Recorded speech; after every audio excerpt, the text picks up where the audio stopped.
Arizona, 1886. A scorched afternoon, the air thick with dust and silence. They pushed her under for the third time. Water flooded her nose. Her throat Mara Bell clawed at the wooden barrel until her fingernails split. 10 men stood in a ring around her, laughing like it was a county fair. Harlan hauled her up by the hair.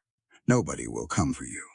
His voice dropped to a murmur, colder than the water she'd just swallowed. "Everyone in town knows what happens behind these gates. Not one of them has ever stepped inside." Mara gasped, vision blurring at the edges, and then she heard it. Slow hoofbeats on the road outside.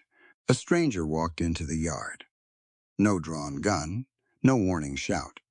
He just looked straight at Harlan and said it quiet, like he was telling him the weather.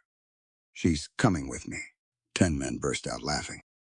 They'd regret that. Follow now to find out how Mara Bell walks out of that yard and who this stranger really is. The sun sat low and mean over Dry Mercy, and the yard behind the Crow gates had gone quiet except for the sound of water sloshing in a barrel. Mara Bell did not scream anymore. She had learned that screaming only made them laugh harder. Bram had her right arm. Otis had her left. Her wrists burned where the rope bit into her skin, and her hair hung wet and heavy down her back. Somewhere behind her on the porch, her mother stood with a handkerchief pressed to her mouth. Evelyn did not speak. She never spoke. Harlan Crow stepped forward, sleeves rolled to his elbows, his boots splashing through the mud at the base of the barrel. "One more time, Mara. Where's the map?" "I don't know," she said. Her voice came out cracked and thin. "I told you, I don't know where it is." He grabbed a fistful of her hair. "Wrong answer." Her head went under. The cold hit her first, then the panic, then the ringing in her ears that always came right before her lungs started to burn. She could hear them through the water, muffled and far away, like laughter carried on wind. Somebody had a wager going. She'd heard Otis mention it earlier, low and nervous, like he was ashamed, even saying it out loud. How many times before she stops fighting? Harlan hauled her up by the hair. Water streamed off her face, and she gasped, choking, trying to get air into lungs that didn't want to cooperate. "Where's the deed, Mara?" "I don't—" Under again. 6 ranch hands stood in a loose ring around the barrel. Deputy Wade Lott stood off to one side, with his thumbs hooked in his belt, watching the ground more than watching her. 10 men total. 10 men to hold down one woman. When Harlan pulled her up the third time, her legs had gone soft beneath her. Bram and Otis were the only thing keeping her standing. "You sent a telegram," Harlan said. His voice had dropped low, almost gentle, which was worse than the shouting. 3 weeks ago. To who, Mara? What did you tell them?" She didn't answer. She couldn't. Her chest was heaving too hard to form words. Harlan looked at the men around him and shook his head like a disappointed teacher. "Nobody will come for you," he said. "Everyone in town knows what happens behind these gates, and not one of them has ever stepped inside to help." Somebody laughed. Then another. It spread around the circle, the way laughter does. When men want to prove to each other they aren't bothered by what they're watching. Mara's vision had gone gray at the edges. She was somewhere past fear now, in a place that felt strangely calm, almost far away, like she was watching the yard from up on the ridge, instead of standing in it. That was when she heard the horse. Nobody else seemed to notice at first. It was just hooves on the road, slow and unhurried, the kind of sound that didn't belong to a man in any hurry to be anywhere. Then the hooves stopped, and a gate latch creaked, and a stranger walked into the yard leading a black horse behind him. He was tall, dressed plain, a narrow scar catching the light along one side of his neck. He didn't draw his gun.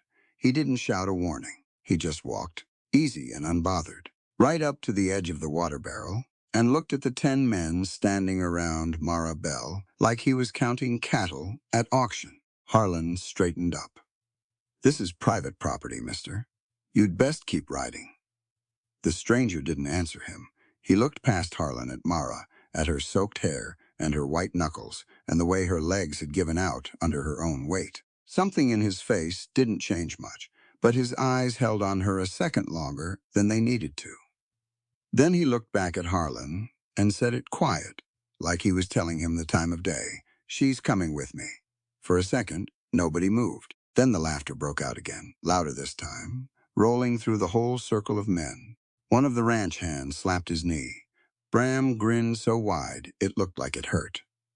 "You in what army, Cowboy?" Bram said. The stranger didn't smile. He didn't reach for his revolver either, though everybody in that yard was watching his hand like they expected him to.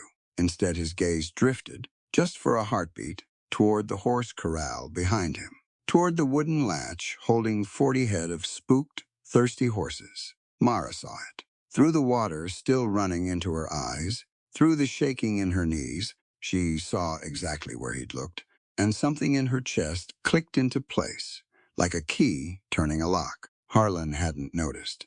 He was too busy laughing at his own joke, telling the stranger he'd give him to the count of 5 before his boys made him leave in worse shape than he arrived. Mara twisted her ankle sideways, quiet, and hooked the toe of her boot under the corral latch. The stranger drew his pistol so fast that half the men flinched before they understood what was happening. He didn't aim it at Harlan. He didn't aim it at anybody standing in that circle. He put a single shot straight through the iron plug at the base of the water barrel. The barrel burst. Water exploded across the yard in a wave, knocking 2 ranch hands off their feet, soaking Bram to the waist. In the same instant, Mara kicked the latch free and the corral gate swung open. 40 horses came through it, like the ground itself had cracked open beneath them. The yard turned to chaos. Men shouted and scattered, grabbing for anything solid to hold on to, as horses bucked and wheeled through the flood. Bram's grip loosened on Mara's arm, just enough. She twisted free, snatched the ring of keys hanging from his belt before he even registered what she'd done, and ran. There was a saddled horse tied near the barn, spooked but not loose, stamping hard against the noise. Mara reached it, cut the tie rope with the small folding knife she kept hidden in her boot, and swung up. The stranger was already mounted, already moving toward the gate. He didn't wait for her to catch up. He didn't need to. He'd given her the opening. What she did with it was her own choosing. She kicked her horse into a run and caught him at the road. Behind them, Harlan's voice rose over the noise of scattering hooves, cursing, ordering men to get to their horses, but by then the 2 riders had already cut off the main road and dropped down into a dry wash that twisted between the rocks, a route only somebody who'd spent a childhood reading this land would ever think to take. They rode until the shouting behind them faded into nothing but wind. By the time they reached the old stone lookout in the hills, the sky had gone the color of a bruise, and Mara's whole body had started to shake, not from fear anymore, just from everything finally catching up with her at once. The stranger dismounted first, tied both horses, and only then reached into his coat and drew out a small silver compass, dented and scratched. The glass over its face cracked clean across the middle. He opened it slowly, like he'd done it 100 times before, and turned it toward what little light was left. Engraved on the inside of the lid, in handwriting Mara recognized before she even understood why, were 7 words. The water was stolen before the land was. She stared at it a long moment before she found her voice. "That's my father's compass." The stranger looked up at her for the first time since they'd stopped and said nothing at all. The fire lookout smelled like dust and old smoke, but it had 4 walls and a roof that didn't leak, and after the night they'd had, that was enough. Rafe built the fire small, just enough to take the chill off, and set a pot of water over it without being asked. Mara sat wrapped in a horse blanket near the wall, watching him work, still too raw to talk much. He didn't push her. He didn't ask questions either. He just moved around the small stone room, checking the door latch, checking the window, laying out what little food he carried in his saddlebags, and every so often he'd glance her way, quick, like he was making sure she was still breathing. When the water was warm, he poured some into a tin cup and set it on the floor near her, then stepped back before she had to ask him to. Drink that, he said. Slow.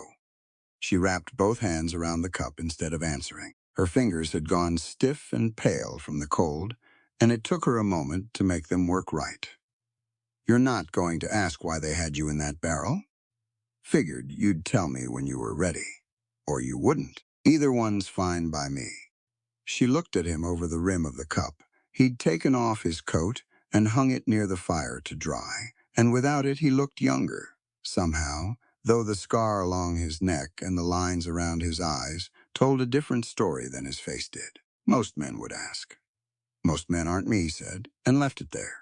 She slept in pieces that night, waking every hour or so to the sound of wind against the stone, and every time she opened her eyes, he was awake too. Sitting near the door, with his back to the wall, that broken compass turning slow between his fingers. By morning, her voice had come back to something closer to normal, and the shaking in her hands had mostly stopped. She sat across the small fire from him while he cooked what little bacon he had, and she finally asked the question that had been sitting in her chest since the ranch yard. How did you know to come? I sent that telegram 3 weeks ago. I'd given up on anybody answering it. Rafe turned the bacon with a knife, not looking up right away. It took me a while to get here. Took longer than it should have. Why? Because somebody erased it. The station master in Prescott told me a telegram matching your description came through, then got pulled off the record 2 days later. Somebody with money paid to make it disappear. Mara's stomach turned. Harlan. Man with reservoirs full of water in a drought-stricken valley usually has money to spare for things like that. Then how did you get it? Because the operator who sent it in the first place kept his own private log. Habit of his. He didn't like the way it got wiped so quick, so he wrote down what he remembered before it vanished. 2 words and a number, Bell, and a serial number off a compass.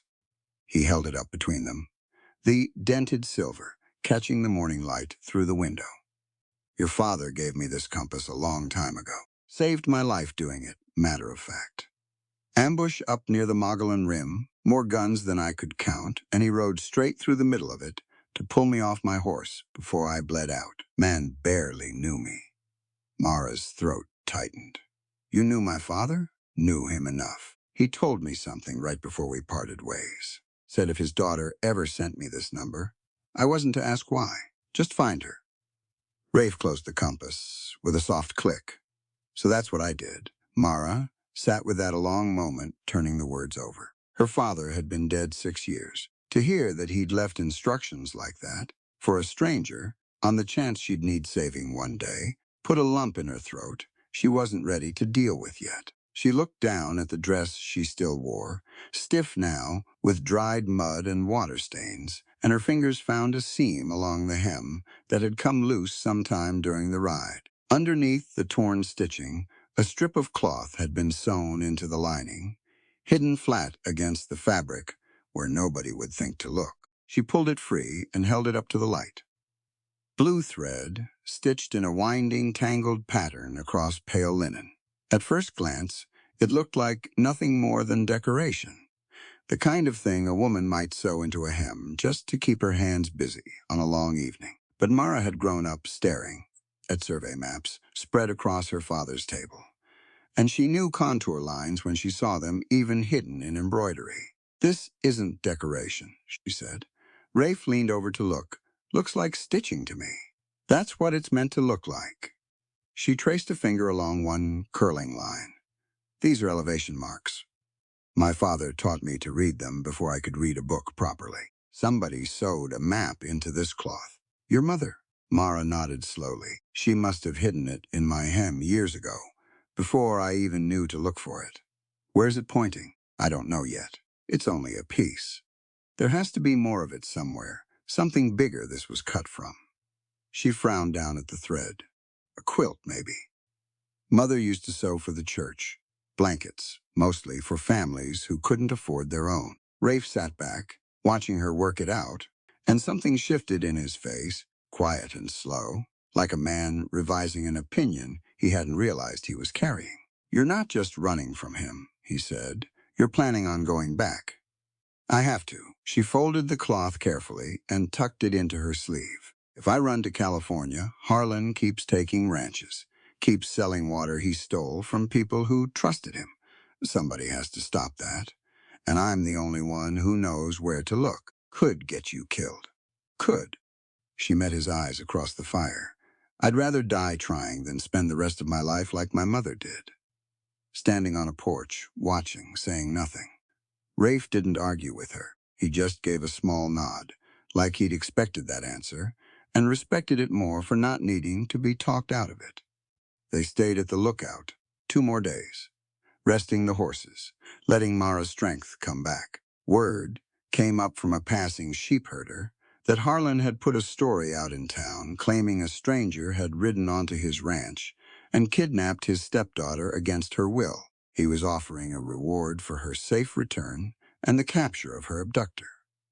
On the 3rd morning, Mara climbed the ridge above the lookout to get a look down at the valley, and what she saw stopped her cold. In the town square of Dry Mercy, plain as anything, stood a freshly built gallows, new wood still pale and unweathered. A sign hung from the crossbeam, lettered in black paint, reserved for the man who kidnapped Mara Bell. She stood there a long moment, feeling the wind pull at her hair, and understood, for the first time, just how far Harlan Crow was willing to go to keep his secrets buried. Mara borrowed a black dress and veil from a rancher's widow along the eastern road, an old woman named Constance Reyes, who asked no questions and offered no opinions, just handed over the mourning clothes and a tin of biscuits and told Mara to be careful.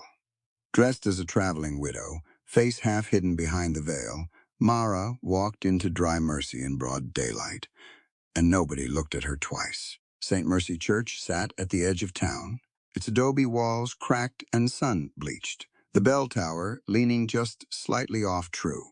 Mara had spent Sunday mornings there as a girl back when her father was still alive and the ranch still belonged to her family in more than name. Inside, the church was empty except for an old caretaker sweeping near the altar. Mara moved past him toward the back room where the congregation stored donated blankets and mending supplies, the same room where her mother used to sit for hours with a needle in hand. She found the quilt folded at the bottom of a wooden chest, half buried under newer donations. The moment she unfolded it across a pew, her breath caught. The whole quilt was covered in the same blue stitching as the strip of cloth from her hem, winding and looping across the fabric in a pattern that looked, to anyone else, like nothing more than a pretty design. Mara pulled the cloth from her sleeve and laid it over one corner of the quilt. The lines matched. Not just matched, they connected, continuing the pattern seamlessly from the small strip into the larger map. And as Mara traced the combined lines with her finger, the shape of the valley began to take form beneath her hands. Ridges, washes, the winding path of underground water, beneath Dry Mercy, all of it stitched in patient blue thread by a woman too afraid to speak the truth out loud, but not too afraid to hide it where someone who knew how to look might someday find it. One location stood out clearer than the rest, marked with a tighter cluster of stitches near the center of the design. Mara's stomach dropped as she recognized it. The ranch yard, the exact spot where the water barrel stood. He tortured me over the very ground where the deed was hidden, she whispered. Rafe, who had been keeping watch near the door, crossed over and looked down at the quilt. You're certain? I helped my father survey half this valley when I was a girl. I know these lines like I know my own hands. She sat back on the pew, feeling something cold settle through her chest. The deed was buried right beneath that barrel. Maybe it still is. While Mara studied the map, Rafe wandered toward the small desk near the confessional where the church kept its donation ledger. He flipped through the pages out of habit more than purpose, and then stopped. Mara, come look at this. She joined him at the desk. The ledger showed years of small donations, mostly food and cloth and the occasional coin, until 3 years back when a series of unusually large payments began appearing under Harlan Crow's name, routed through the church as though they were charitable gifts. These aren't donations, Rafe said, running a finger down the column. Look at the dates. Every one of these lines up with a shipment record I saw back in Prescott, from a blasting powder outfit out of Tucson. Mara felt sick. He used the church to hide the payments. Man like Harlan doesn't do anything without covering his tracks twice over. Rafe left that afternoon to send a wire to a contact of his in Tucson, a clerk who owed him a favor, asking him to confirm the explosives purchases. He came back 2 hours later with the answer written on a scrap of paper, his face grim. 3 tons of blasting powder delivered to a private address outside Dry Mercy. Right around the time the wells started drying up 2 summers back, Mara sat down hard on the church steps. He didn't just profit from the drought, she said slowly. He caused it.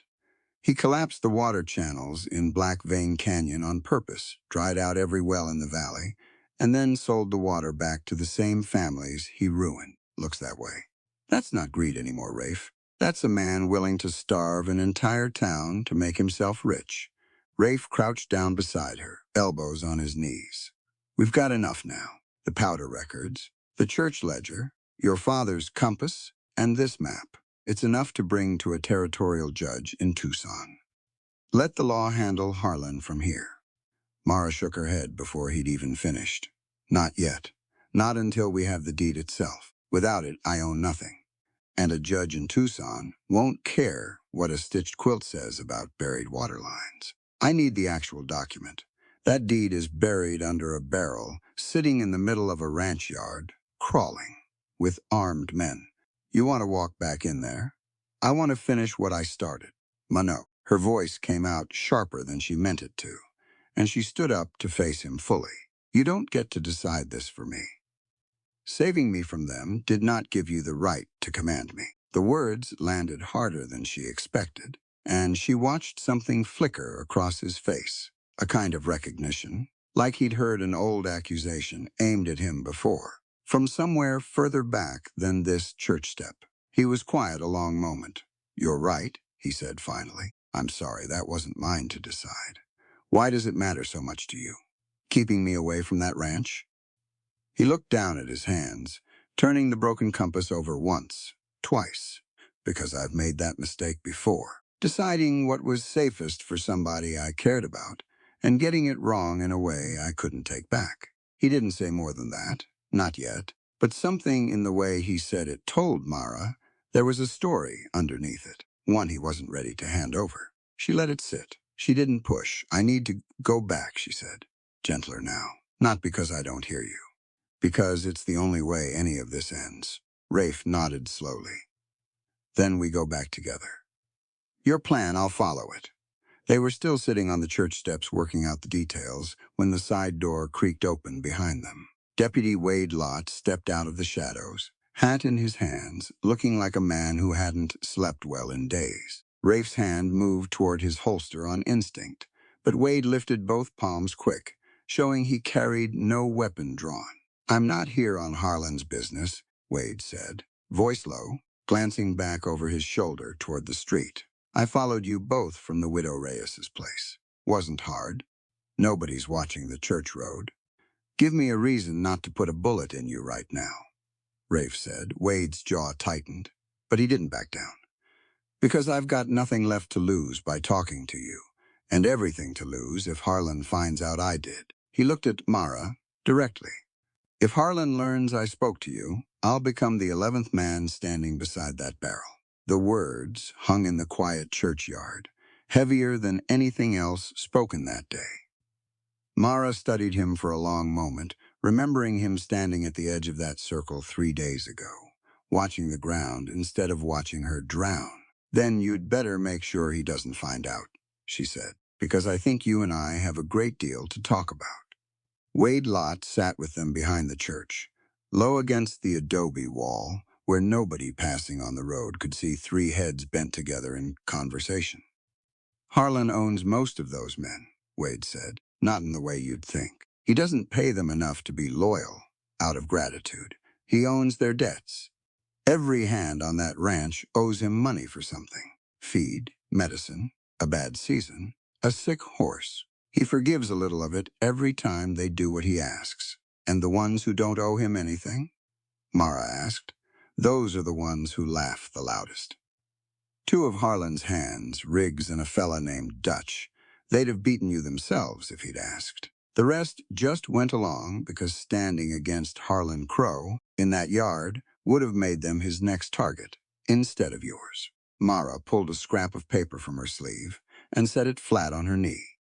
She wrote out 10 names. Slow and careful, the same way her father used to lay out a survey before he started measuring. I want to know exactly who we're dealing with, she said, not lump them together. Every man in that yard made his own choice, and every man ought to answer for his own choice. She sorted the names into 3 columns as Wade talked. Men loyal to Harlan out of cruelty or ambition. Men controlled through debt or fear. Men who might testify if they believed they'd be protected for doing it. Rafe watched her work, quiet, arms crossed, and there was something in his face that hadn't been there before. Not surprise, exactly. More like a man revising his estimate of what he was dealing with. You're building a case, he said.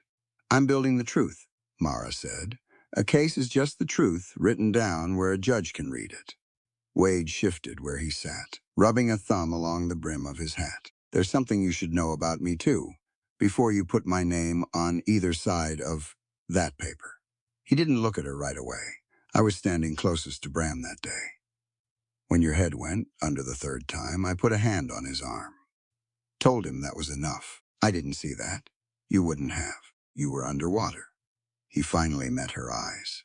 Bram shook me off, told me to mind my own business, unless I wanted Harlan finding a new deputy. I didn't push it after that. I should have. I know that. Mara held his gaze a long moment. Somewhere behind her ribs, an old anger wanted to rise up and refuse him outright. Tell him that a hand on somebody's arm wasn't worth much when the water kept coming anyway. But she'd promised herself something back at that lookout, that she'd deal with each man honestly, not just with the anger they deserved. I won't forgive you for not doing more, she said. But I won't pretend you did nothing either. If you help me now, and if you tell the truth about that day when it matters, I'll say so, plainly, to whoever asks. That's fair, Wade said. More than I expected. I'm not promising forgiveness, Wade. I'm promising I won't lie about you. Those aren't the same thing. He nodded slowly, like a man accepting a harder bargain than he'd hoped for, but a fairer one than he deserved. That night, under a sky with no moon to speak of, Mara and Rafe rode back toward the Bell Crow Ranch, keeping off the main road, cutting through the same dry wash they'd used to escape days before. They left the horses tied a half-mile out and walked the rest, low and slow, until the shape of the ranch house rose up dark against the stars. The yard sat quiet. The water barrel, or what was left of it, had been dragged back into place and lashed with new iron bands, standing exactly where it always had, right at the center of everything Harlan Crow controlled. This is where the quilt pointed, Mara whispered, kneeling near the base of the barrel. Right here. They dug with a short trowel Rafe carried in his saddlebag, working fast and quiet, glancing toward the house every few minutes for any sign of a lit lamp or a door opening. The ground was hard from the drought, but a few feet down, the trowel struck something metal. Mara's pulse jumped. She cleared the dirt away with her hands and pulled free a length of rusted pipe, capped at both ends about the length of her forearm. She pried the cap loose. Empty, no survey map, just a folded scrap of paper tucked inside, brittle with age, and a handful of words written in ink that had gone brown with time. The deed is where Evelyn first chose silence. Mara sat back on her heels, staring at the words until they blurred. She moved it, she whispered, years ago, before Harlan ever thought to look here. Any idea what that means? Where Evelyn first chose silence. Before Mara could answer, a dog started barking somewhere near the bunkhouse, sharp and sudden, and a lamp flared to life in an upstairs window. Go, Rafe said, already pulling her up by the arm. Now, they didn't make it to the horses. Men poured out of the bunkhouse faster than either of them expected. Lanterns swinging, shouts cutting through the dark. One of the ranch hands, A nervous young man named Cully, who'd been on the fence about which column he belonged in on Mara's list, had seen Wade talking with strangers earlier that week and mentioned it to Bram out of fear more than malice. Bram came out of the house half-dressed, gun already in hand, shouting orders. Within a minute, the yard was full of armed men, and the gate Mara and Rafe had planned to slip through stood blocked by 3 ranch hands with rifles raised. Rafe pushed Mara behind him, angling himself between her and the nearest gun. "There," she breathed, nodding toward a low stone opening near the base of the horse barn, half hidden by weeds. "Drainage channel. Runs under the barn, comes out past the tree line. My father built it years back, in case the barn ever flooded. Go, not without you, Mara." His voice dropped, urgent and low. "One of us needs to get that map to Wade. If we both get caught, there's nobody left to finish this." Across the yard, Bram had a clear line on them both, but he hesitated, some old habit of caution, keeping his finger off the trigger while Mara stood so close to Rafe. Rafe saw the opening and could have taken the shot himself had Bram dead center for half a second, but Mara stood directly behind him in the line of any answering fire, and he lowered the pistol instead of risking it. "Rafe, go," he said again, and shoved her toward the drainage opening. She went. She hated herself for going, but she went, dropping to her knees and crawling into the narrow stone channel while the yard erupted in shouting behind her. She heard them take him, heard the scuffle, heard Bram's voice rise in ugly satisfaction, heard something that might have been a fist connecting with flesh. She pressed her forehead against the cold stone wall of the channel and made herself keep moving, because stopping now would waste whatever he'd just bought her. She came out the other end, soaked and shaking, a quarter-mile from the house, and ran until her lungs burned. It was near dawn when word reached her, passed along by a boy Wade sent riding hard from town. Harlan had tied Rafe to the same post beside the water barrel. A message came with it, scrawled in Harlan's own hand, and delivered to the widow Reyes's house, where Mara had taken shelter. "Bring me the map before sunrise, or the man who came for you will die where you once knelt." Mara read it twice, standing in the widow's kitchen, with the paper trembling in her hands, and felt something in her chest go sharp and clear, like a compass needle, finally settling north. Rafe had told her once that saving him wasn't why she owed him anything. But she wasn't doing this because she owed him. She was doing it because he'd stood in that yard against 10 men with nothing but a quiet voice and a plan built on trust. And she wasn't about to let that trust tied to a post. Mara didn't go to Harlan's gate. She went back the way she'd left, through the drainage channel beneath the barn, moving slow and careful in the gray hour before sunrise. The house sat mostly dark. A single lamp burned in the front room, and through the window, Mara could see her mother sitting alone in a chair near the cold hearth, hands folded in her lap, staring at nothing. Mara let herself in through the kitchen door, quiet as she could manage, and found Evelyn exactly where she'd seen her through the glass. Her mother startled at the sound of the door, half rising from the chair before she recognized her daughter, standing in the doorway, soaked to the knees, dirt streaked across her face. "Mara." Evelyn's voice cracked on the name. "You shouldn't be here. If Harlan finds you, he's got Rafe tied to that post outside. I need the deed, Mother. I need it now." Evelyn's face went pale. "I don't know where—" "Don't?" Mara's voice came out harder than she meant, but she didn't soften it. "I found the empty tube under the barrel. I found the note. The deed is where Evelyn first chose silence. Father wrote that, didn't he? He knew you'd move it eventually. He knew you'd need somewhere only you would remember."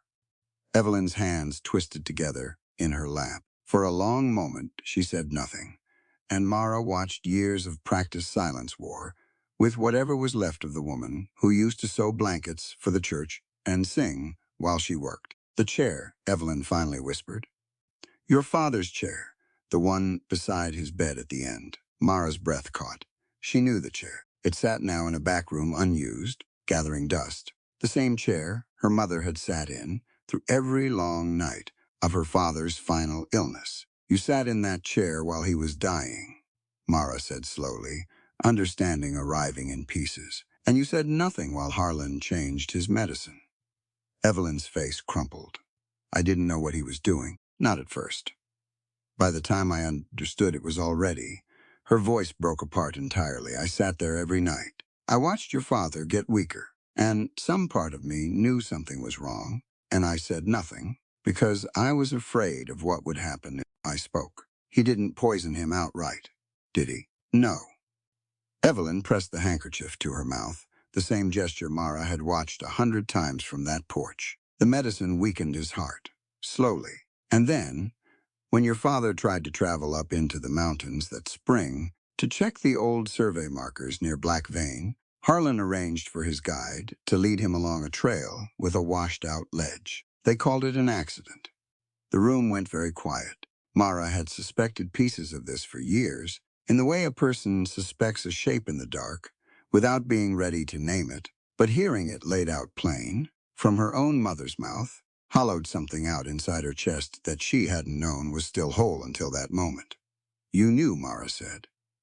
All this time, you knew what he did to Father, and you married him anyway. I married him because he told me if I didn't, he'd see to it you and I both ended up with nothing. No home, no name, nothing. Evelyn's voice had gone thin and desperate.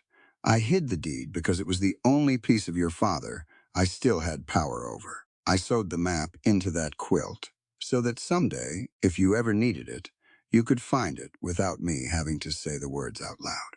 You could have told me. Any of it.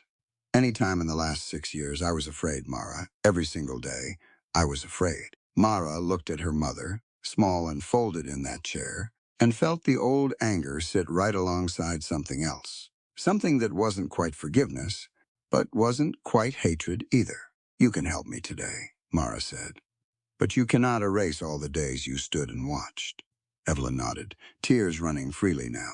I know. Get up. Show me the chair. They moved together into the back room, where dust sheets covered furniture nobody had touched since Mara's father died. Evelyn pulled the sheet away from a plain wooden armchair and knelt beside it, running her fingers along the underside of the seat until she found a seam in the wood, nearly invisible unless a person knew exactly where to look. The panel came loose with a soft crack. Inside, wrapped in oiled cloth to keep out the damp, lay a folded document, the ink still legible after all these years. Mara unfolded it with careful hands and saw her father's signature at the bottom, and beside it, a formal survey seal marking Bell Spring as the sole property of Mara Elizabeth Bell. This is it, Mara breathed. Before she could say anything else, a floorboard creaked in the hallway. Otis stood in the doorway, still in his nightclothes, staring at the two of them, with the deed spread open between them. Mara's whole body went tight, waiting for him to shout, to call for Bram, to end everything right there. He didn't. I'm not going to tell him, Otis said quietly. I heard what he's got planned, for that man tied out by the barrel. I heard something else too, something you both need to know. Otis, Evelyn started. There's explosives packed into the canyon wall at Black Vein. Father's had men setting charges there for 2 days, ever since the railroad surveyors sent word they'd be arriving within the week. Otis's voice shook. He means to blow the last section once they get here, bury the whole channel for good, make it look like the drought did it natural, and drain what's left of Bell Spring before anybody can prove otherwise. Mods. Mara felt the floor tilt beneath her. That's not just about the deed anymore, she said. That's the whole valley. I know. Otis looked at his mother, then back at Mara. I laughed that day. At the barrel. I want you to know I've thought about that every hour since, and I'm not asking you to forgive me for it. I'm just telling you what I know, because I can't carry it anymore. Mara didn't offer him comfort. She wasn't ready for that. Might never be ready for that. But she gave him a small nod, the kind that acknowledged the truth of what he'd done without excusing it. Help me get to Rafe, she said. That's how you start making it right. The old rooftop cistern still worked. Fed by a hand pump, nobody had bothered to disable since the last time it rained hard enough to fill it. Mara climbed the back stairs to the roof, while Evelyn and Otis kept watch below, and she found the release gate exactly where she remembered it from childhood, rusted but functional. She could see Rafe from the roofline, tied to the post beside the shattered remains of the water barrel, head down, one eye swollen nearly shut. Bram stood nearby with two ranch hands, waiting, it seemed, for sunrise and Mara's surrender. Mara opened the gate. Water thundered down from the cistern in a sudden rush, sweeping across the yard and slamming into the post Rafe was tied to, with enough force to crack the old wood clean through. The men scattered, shouting, and in the confusion, Rafe wrenched his bound wrists free of the splintered post and staggered toward the tree line, favoring one leg badly. Mara was already down the back stairs and moving to meet him. She got an arm under his shoulder and half-dragged him into the cover of the trees, while the yard behind them dissolved into chaos. Men shouting orders that contradicted each other, Bram cursing into the dark. "You came back," Rafe said, voice rough, leaning heavily against her. "Told you I would." He managed something close to a smile, despite the split in his lip. "Ought to leave now. Both of us. Take the deed. Ride for Tucson. Let the law sort out the rest." Mara shook her head, helping him along the tree line toward where Wade waited with horses. "The day you came, you took me away from this place," she said. "Now I have to go back for everyone who still cannot leave." Rafe didn't argue. He just held on to her a little tighter as they moved, and somewhere behind them, deep in the earth beneath Black Vein Canyon, a distant blast rolled through the ground, like far-off thunder. The water running under the ranch stopped cold. The blast hadn't been close enough to knock anyone off their feet, but it rolled through the ground, like something enormous turning over in its sleep. And for a long moment afterward, the night went completely still. Then the sound of water stopped, not gradually, not the way a stream slows when summer gets bad. Just gone all at once, the way a candle goes out when you put your hand over it. Wade heard it from where he stood with the horses. He pressed a boot against the ground, feeling nothing, where 2 days ago he'd felt the faint pulse of water moving through the earth beneath the ranch. "That's the main channel," Mara said quietly. "He's collapsed it. The whole underground line that fed the valley wells, all the way back to Blackvin. Can it be fixed?" She was already unfolding the quilt map, holding it up to the sliver of moonlight with both hands, tracing her thumb along the lines her mother had stitched years ago. Not the channel itself, not in time. Her voice stayed even, but her hand moved fast along the fabric, reading it the way other people read a page. But Father built something else. An emergency release gate inside one of the old survey tunnels he cut along the western wall. If Harlan blows the wall completely, the pressure behind it won't just disappear. It'll look for the next lowest point. "Which is what?" Wade asked. "The town," she said. Everyone went quiet. Rafe had his back against a tree, a strip of cloth tied around his ribs, where something had cracked during the struggle at the post. He was upright, which Mara counted as a victory, though she could see in the set of his jaw that every breath cost him. "Explain it to me," Rafe said. "The underground reservoir behind Black Vein Canyon is massive. Father mapped it 20 years ago. If Harlan keeps collapsing the walls, all that trapped water will build pressure until it has nowhere left to go. The release gate Father built was designed to redirect that pressure south, into the desert basin, away from town. If I can get into the survey tunnel and open it, the flood goes where it can't hurt anyone. And if you can't..." Mara folded the quilt carefully. "Then Dry Mercy gets hit with a mud flood inside of a few hours."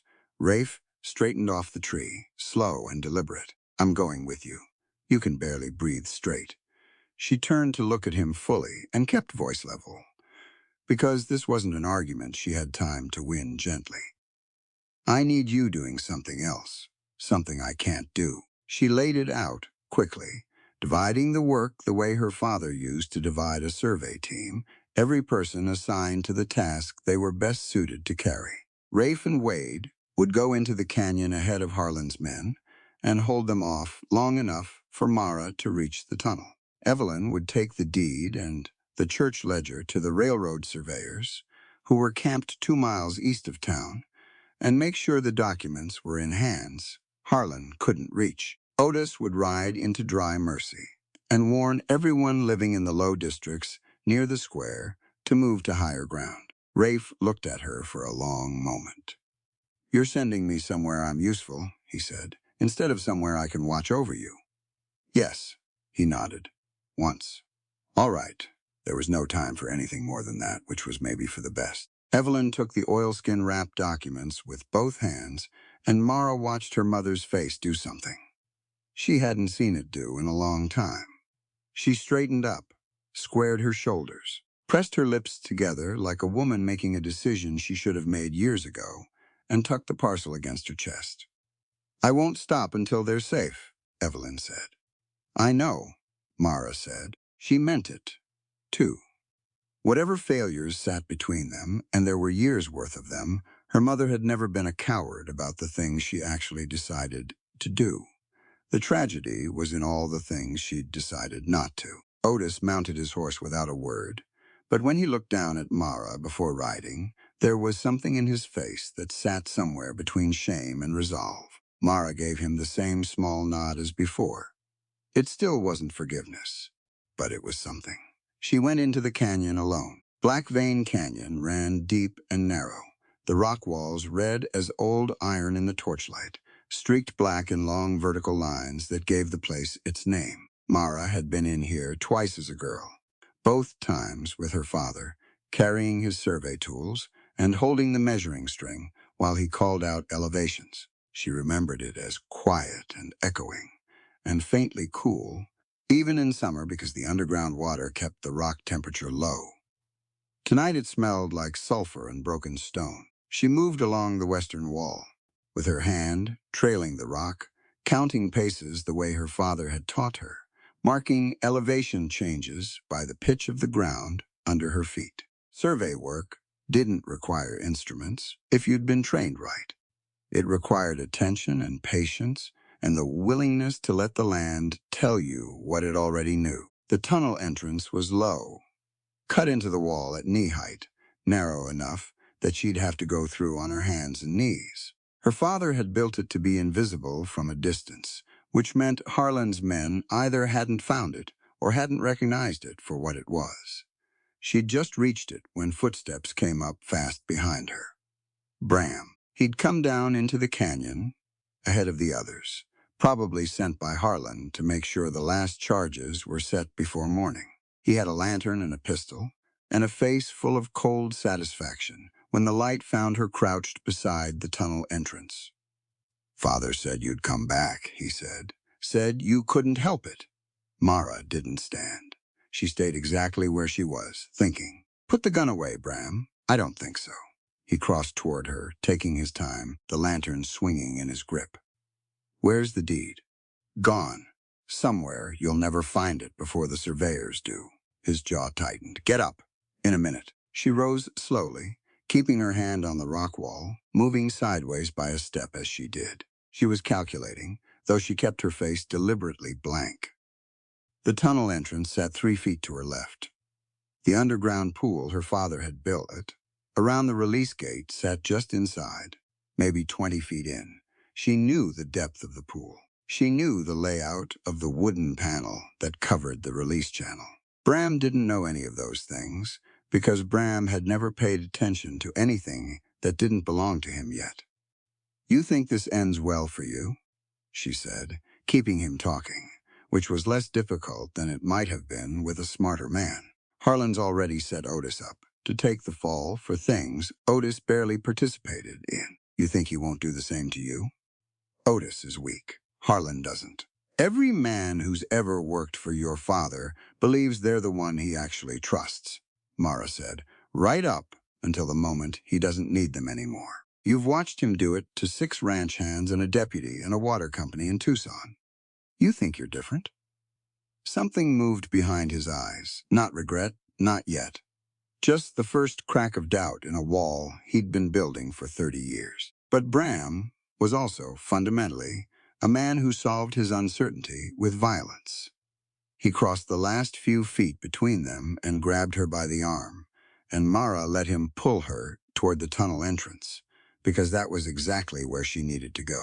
Once inside, the space opened up slightly, enough to stand in a crouch. The underground pool spread out black and still ahead of them, fed by whatever trickle of the main channel. Harlan hadn't fully collapsed yet. The wooden panel covering the release channel sat in the center of the pool floor, marked by a ring of iron bolts her father had set 30 years ago. Bram pushed her forward. She waded into the pool up to her shins and stopped. He grabbed her hair, the same grip Harlan had used at the barrel, and forced her head toward the water. "Where's the map? Last time I'm asking nicely." Mara felt the water touch her face. 3 days ago, beside that barrel, she'd felt fear, and then emptiness, and then a gray calm that was closer to drowning than living. Here now, she felt none of that. She felt the stone floor of the pool under her boots. She felt the ring of iron bolts 6 inches from her left hand. She felt Bram's weight shifted onto his back foot. His grip strong, but his footing careless, because he didn't know this water was sitting on top of a release gate big enough to move a river.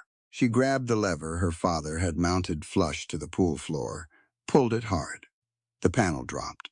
The water didn't flood gently. It went straight down into the channel, with a roar that filled the tunnel completely, and the force of it hit Bram like a wall, tearing his grip loose and sweeping his feet out from under him before he could shout. Mara had her hands on the iron ring bolted to the tunnel wall before the water hit her, holding on while the rush churned around her waist. The pool emptied in seconds, racing through the channel and redirecting the pressure in the reservoir away from the canyon's western wall, away from the low streets of Dry Mercy, south toward the desert basin, where it could spread without destroying anything that mattered. Bram slammed into the metal grate across the channel mouth, the current pinning him hard, water up to his chest. He was screaming. Mara pulled herself hand over hand along the tunnel wall until she reached the grate and looked down at him, and took exactly 3 seconds to weigh what she was about to do. Then she reached in and grabbed his arm and dragged him sideways out of the current, up onto a narrow stone shelf her father had built into the tunnel wall for exactly this kind of emergency. Bram collapsed onto the shelf, coughing, soaked, entirely stripped of whatever it was that usually made him dangerous. "You saved me," he said, when he could form words again. "Yes, after everything, saving you does not mean I forgive you," Mara said. "It means I won't become what you are. There's a difference." She left him sitting on the shelf and waded back toward the tunnel entrance, where she could already hear, from somewhere above the canyon walls, the sound of things changing. Above the canyon, the fight had gone differently than anyone had planned. Rafe had arrived ahead of Harlan's men and positioned himself and Wade in the upper canyon, behind a ledge that gave them a clean view of the approach without exposing them to direct fire. The strategy was delay, not defeat. Rafe knew they were outnumbered, and his ribs told him in plain language every time he drew a breath that he wasn't at full capacity. But he didn't need to win a gunfight. He just needed to buy Mara enough time. Harlan had come up the canyon road with 4 gunmen, moving fast, clearly expecting to finish the last charges and be gone before sunrise. When the shots came from the ledge above them, the columns stopped and scattered into the rocks, and the neat operation Harlan had planned turned into a slow standoff that burned through precious minutes. Harlan saw Rafe behind the ledge and moved wide, circling toward the explosives cache at the canyon wall, trying to reach it before the delay cost him everything. He had a clear path to it for about 20 seconds. Then Evelyn arrived. She hadn't gone directly to the surveyors after all. She'd gone to the surveyors first, handed over the documents, then ridden hard back toward the canyon, because she'd decided that delivering papers wasn't enough, that she needed to be somewhere she'd never been before. She came up the road with 3 railroad surveyors and 5 townspeople who'd heard Otis's warning and decided that higher ground could wait a few more minutes. Harlan saw them. He stopped at the edge of the explosives cache with the fuse in one hand and a match in the other, and looked at his wife, who had never once in 12 years of marriage stood between him and anything he wanted. "Evelyn," he said, and there was something in his voice that wasn't quite warning and wasn't quite a plea, just the sound of a man who had built everything on a foundation of other people's fear and was only now seeing what happens when the fear runs out. Evelyn stood in the canyon road and looked at him steadily. "I stayed quiet while you weakened my first husband," she said, loud enough for everyone around them to hear. "I stayed quiet when you accused my daughter of hiding what you'd stolen. I signed a paper you put in front of me while you threatened her life." Her voice didn't shake. "I am not staying quiet anymore." It wasn't a speech made for the crowd. It was a confession, plain and direct, the kind that costs everything and offers no guarantee of relief afterward. Mara, climbing up out of the canyon mouth in time to hear it, recognized the difference. Several of the townspeople looked at each other. A murmur moved through the small crowd, because most of them had borrowed money from Harlan Crow in the last 2 years. Most of them had bought water from him. At least 3 of them had sold him land they'd owned for a generation, because there was no water left and no other choice. Harlan lit the fuse. He did it fast, while everyone was still absorbing Evelyn's words, calculating that if the western wall went down, the chaos that followed would be enough cover for him to disappear. The fuse burned. Nothing happened. Mara walked forward from the canyon mouth, damp to the waist, her hair loose, and said clearly to the gathered crowd, "He's already lost the pressure. The reservoir's been redirected. Whatever he blows up now, it won't stop the water. It'll just be noise." Harlan stared at her. "The release gate," he said, and it came out very quiet. "My father built this valley," Mara said. "He surveyed every inch of it. He put safeguards in places he knew someone might one day try to misuse. You've been running this county for 12 years, Harlan, and you never once thought to understand the land you were trying to own."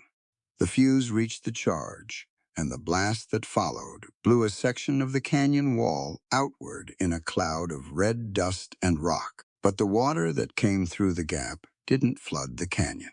It didn't race toward Dry Mercy. It poured south, exactly as Mara said it would, through the open release channel, spreading wide and shallow across the desert basin in the early morning light. Thousands of gallons of water that Harlan had stored in secret.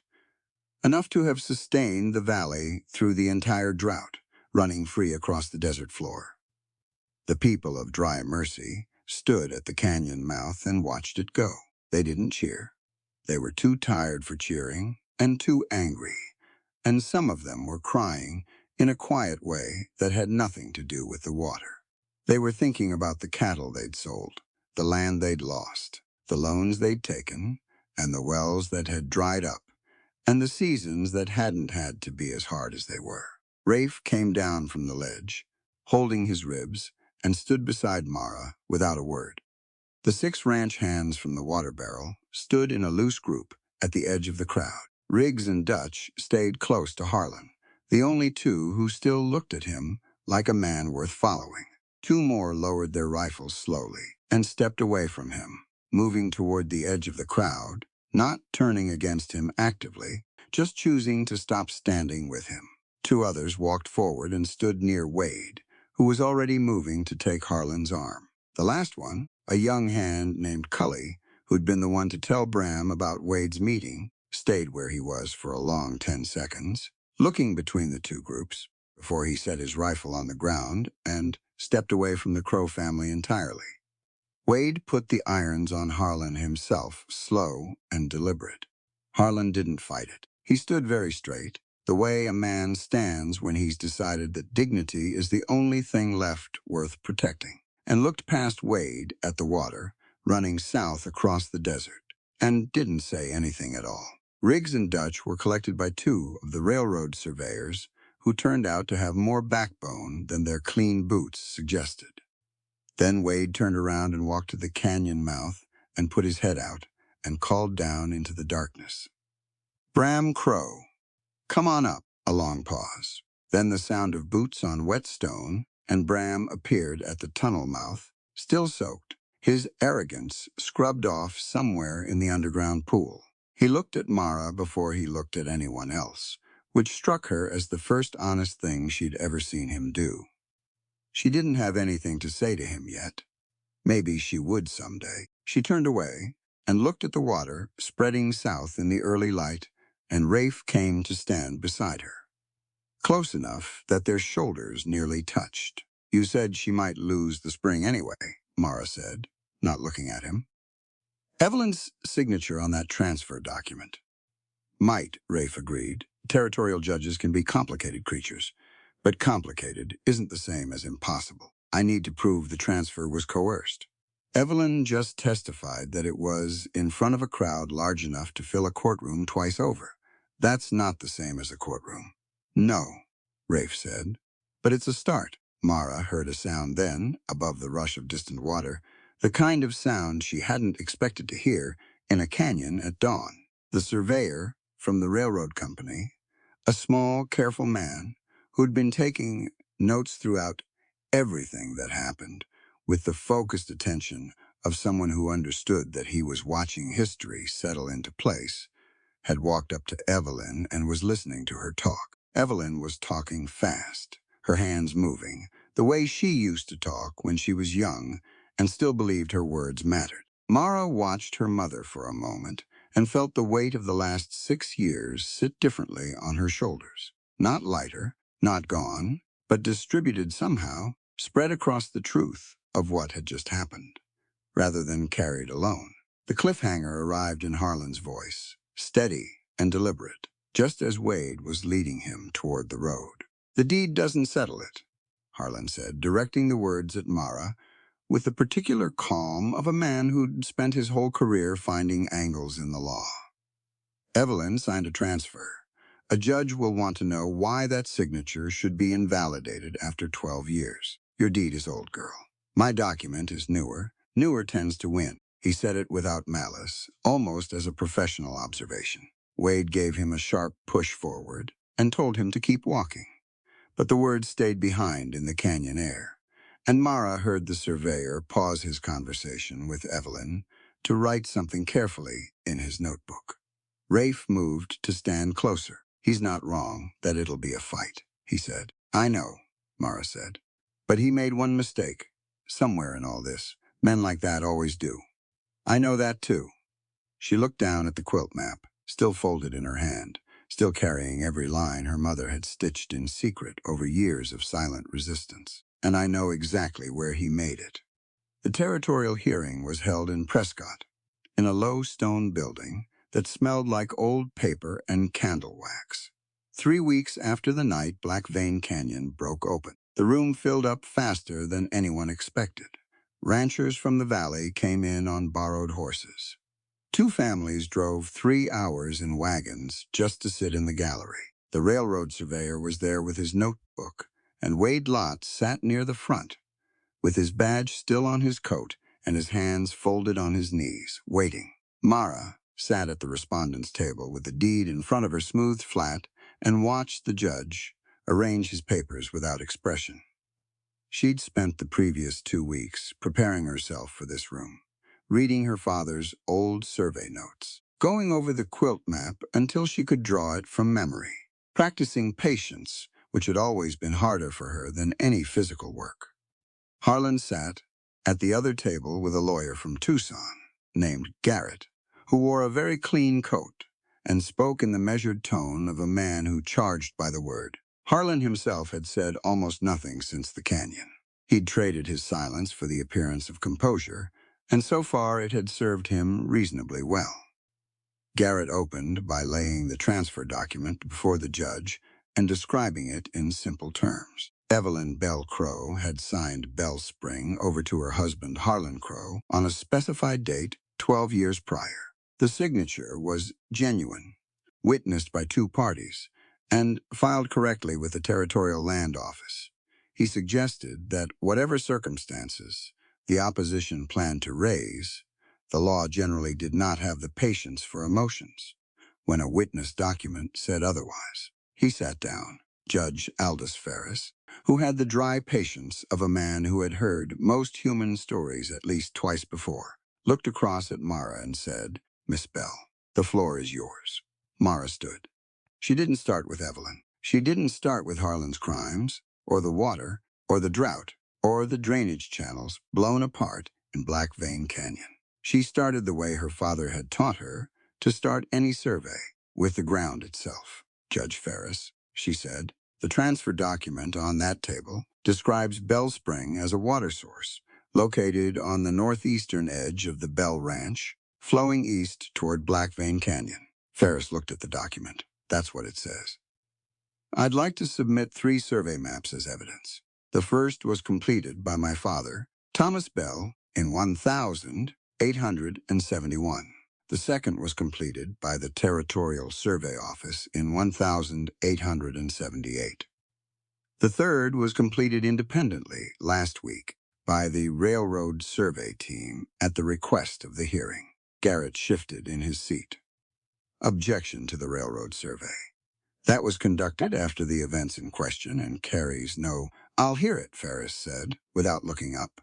"Continue." Mara unrolled all 3 maps across the table, weighted the corners with the objects the clerk had set out for her, and turned them so the judge could see clearly. All 3 maps show the same thing. Bell Spring flows south. It has always flowed south. The elevation at the northeastern edge of the Bell Ranch is lower than the spring itself, which means water flowing east toward Black Vein Canyon would be flowing uphill. She paused. "Water does not flow uphill, Judge Ferris. That is not a matter of opinion or sentiment. It is a matter of physics." The gallery had gone very quiet. Ferris leaned over the document, then over the maps, then back at the document. "You're saying the boundary description is wrong." "I'm saying it's impossible. Whoever wrote the boundary description for that transfer either did not understand the land or deliberately copied from a false map." Mara kept her voice even. "My father spent 20 years surveying this valley. Every authentic document he ever produced describes Bell Spring flowing south. The transfer document describes it flowing east. Those 2 things cannot both be true."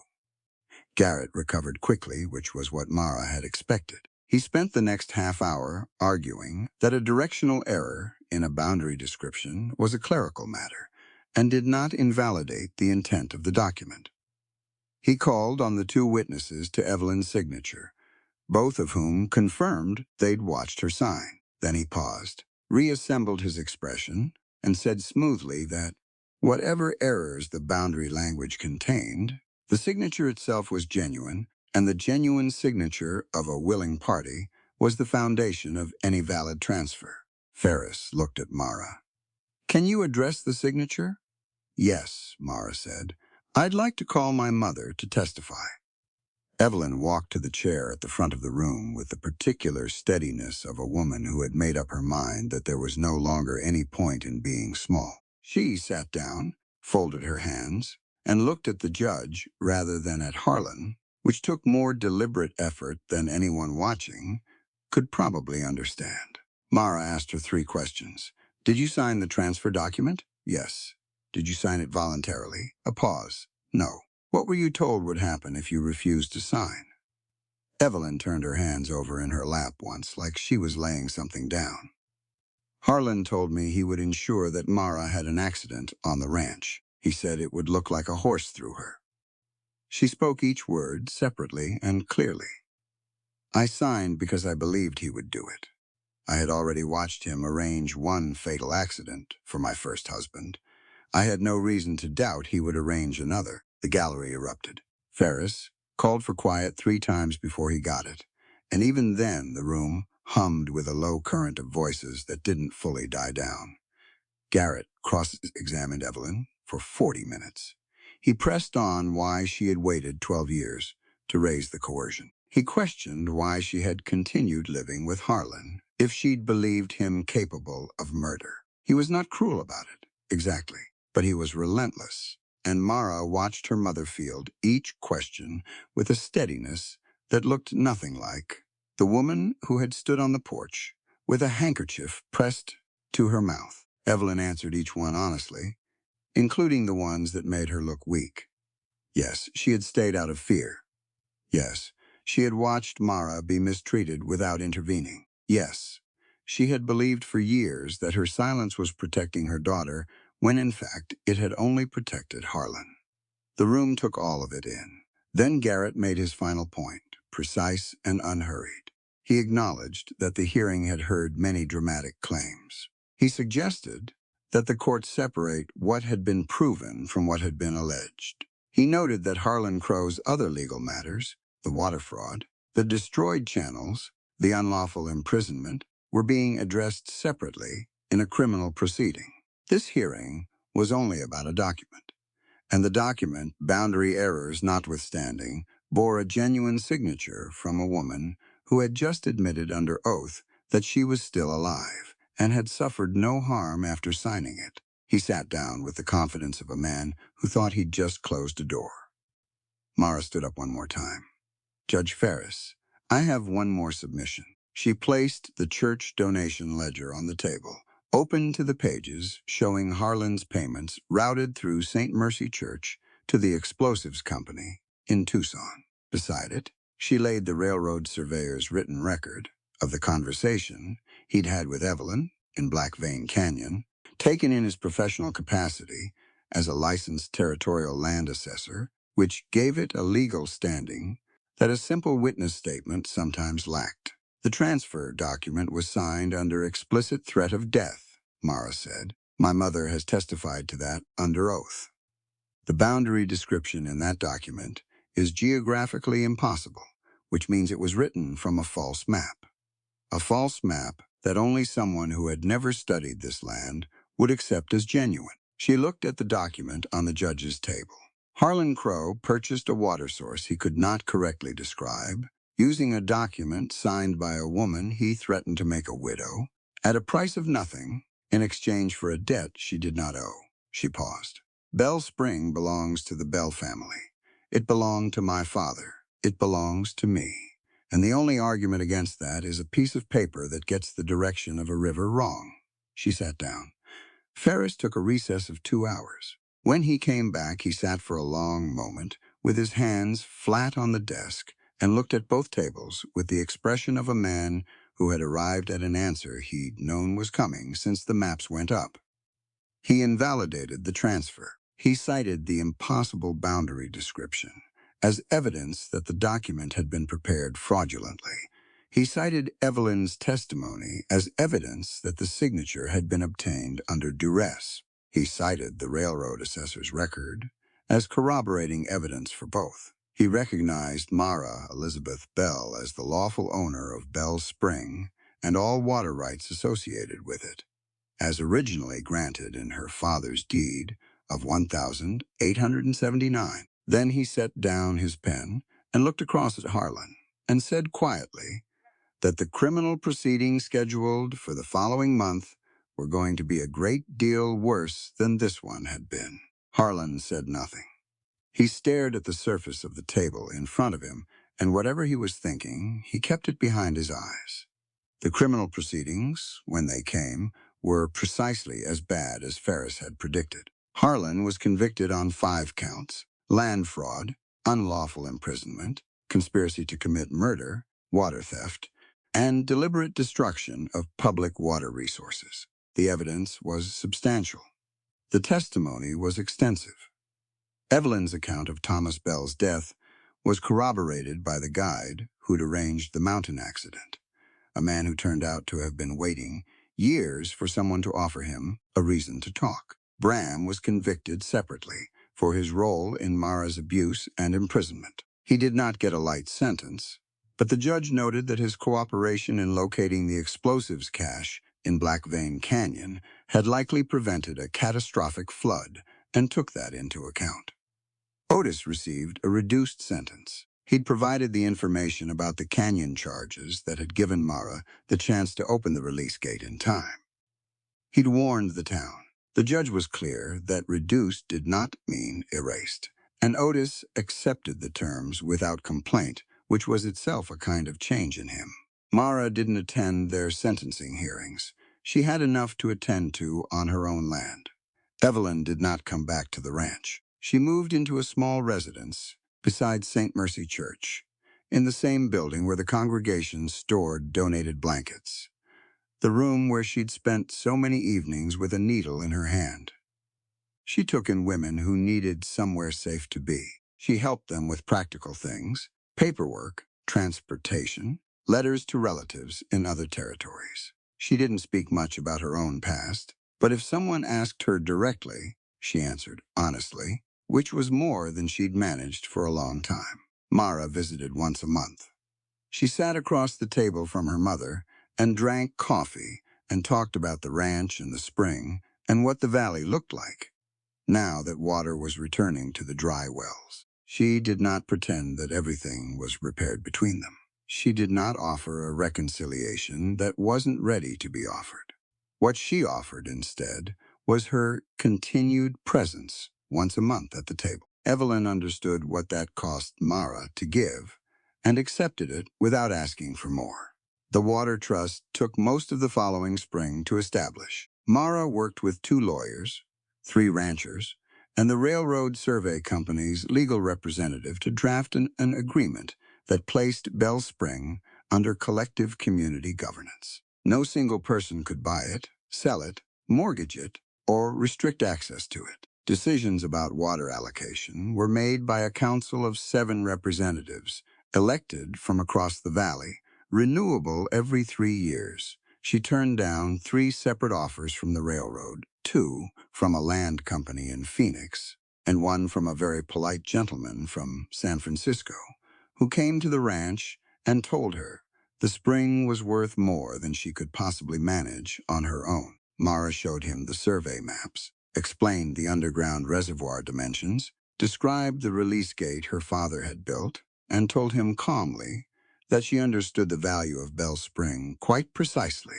which was exactly why she wasn't selling it. He left. The water barrel was the last thing she dealt with. She'd been putting it off. She knew that, walking past it every morning, making small decisions about fencing and irrigation and cattle that kept her busy enough not to think about it. But one evening, with the light going gold over the Red Rock ridgeline and the air carrying the smell of something that might be rain, she walked up to it and looked at it straight. It was just a barrel. Banded iron, staved wood, big enough to drown in. She dragged it to the cottonwood trees near Bell Spring herself, because she wanted to do it herself. She scrubbed it from top to bottom with a stiff brush and clean water, going over every inch of the wood, until the smell of the ranch yard was gone, and what remained was just old timber and iron, and the faint mineral smell of fresh water. She filled it from the spring and set it under the trees where travelers coming through the valley could water their horses. Rafe was repairing a stretch of fence along the eastern pasture when she found him that evening, working steadily in the last of the light, his shirt untucked and his coat hung on a fence post. He'd stayed on, not because she'd asked him to, exactly, more because they'd both been too busy for the conversation about whether he would, and somewhere in the middle of the legal proceedings and the water trust negotiations and the 10,000 practical tasks that come with reclaiming a ranch, it had stopped being a question either of them raised. He was still mending fences when she walked up and leaned on the post beside him. "You're going to run out of fence to fix eventually," she said. "Big property. Could take a while." She looked out at the pasture, where 3 of the horses they'd recovered from the scattered corral were grazing in the early evening light. "You should know that you don't have to stay, just because you're not sure what you'd be leaving behind. That's not a good enough reason to be somewhere." Rafe set down the spool of wire and looked at her. "You do not need anyone to come save you anymore," he said. Mara turned that over a moment, hearing the question underneath it. "I never needed a man to make my choices for me," she said. "I needed someone brave enough to stand beside me while I made them." The evening settled around them, quiet and warm. The kind of quiet that belongs to a place where the day's work is done, and tomorrow's hasn't started yet. "Then I'd like to stay," Rafe said. If that's something you want, I think it might be, Mara said.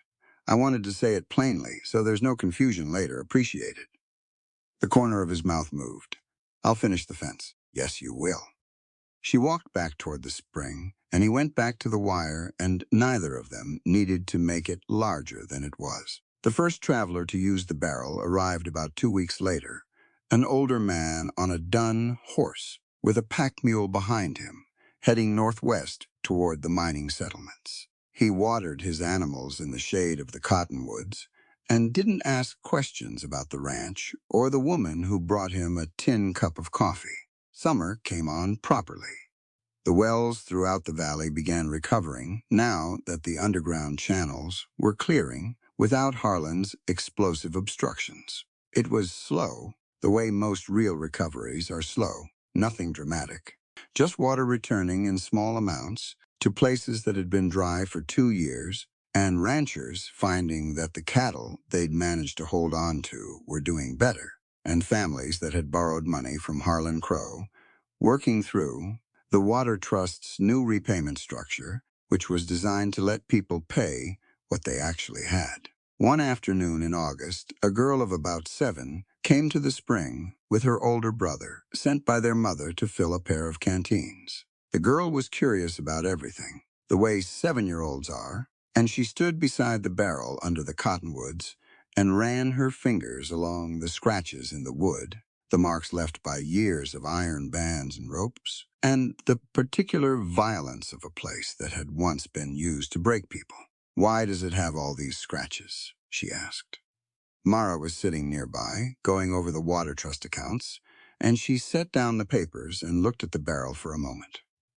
Rafe was at the fence line again, about 30 yards off, close enough to hear. Those marks were left by people who once believed nobody would come, Mara said.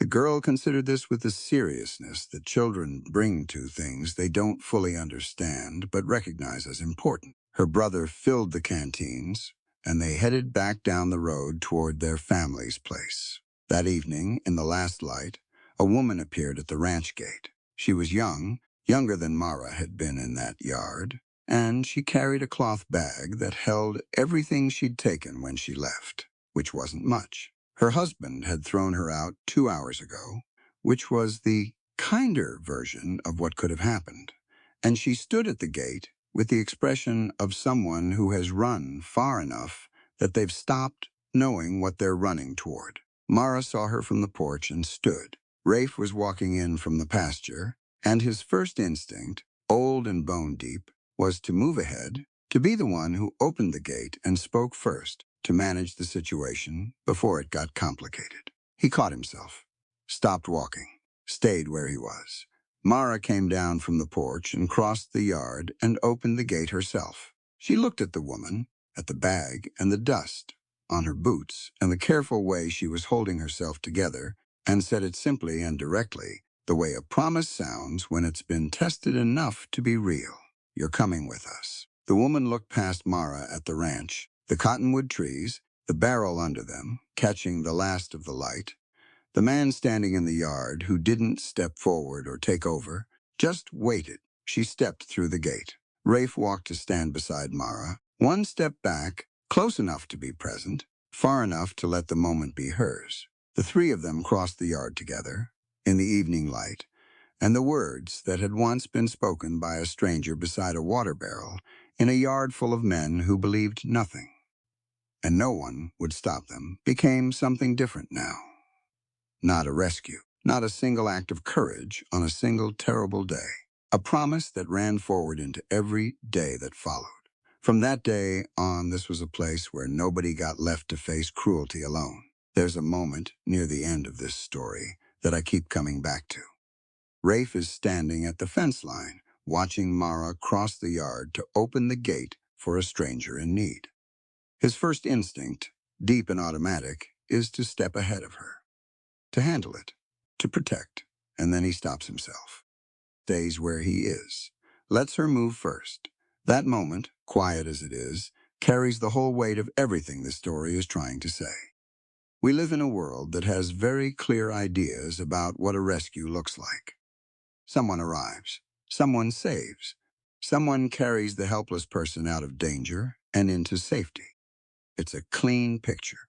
It's satisfying, and it puts all the power in the hands of the person doing the saving, and none of it in the hands of the person being saved. But Mara Bell was never helpless. Not once. She sent the telegram before Rafe ever arrived. She read the signal in his eyes and kicked that corral latch herself.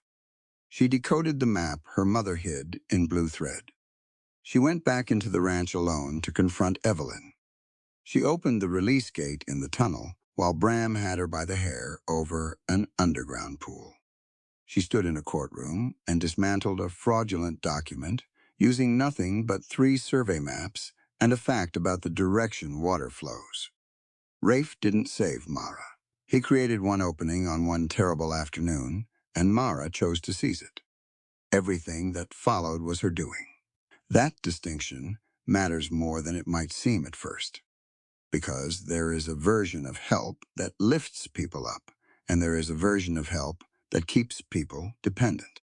There is a version of protection that gives someone breathing room to act, and there is a version of protection that quietly removes their ability to act at all.